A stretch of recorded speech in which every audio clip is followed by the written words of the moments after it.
สวัสดีครับทุกคน วันนี้ we are in the farm.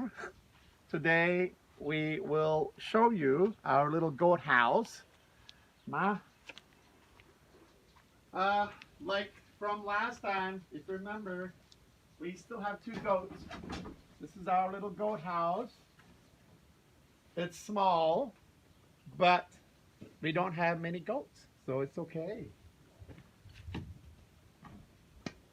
This is Billy, and this is Lucy. The boy is Billy, and the girl is Lucy. And this is their salt lick. They lick salt. Sometimes Joseph lick joy. So it's not very big, but it's enough for now. And I think we can have 2 or 3 more, not more than 5. So it's really very simple.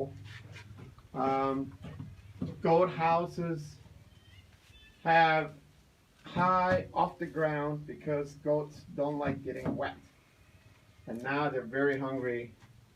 They're eating a lot. Maybe the girl, Lucy, is pregnant. We don't know. We will see. Thank you.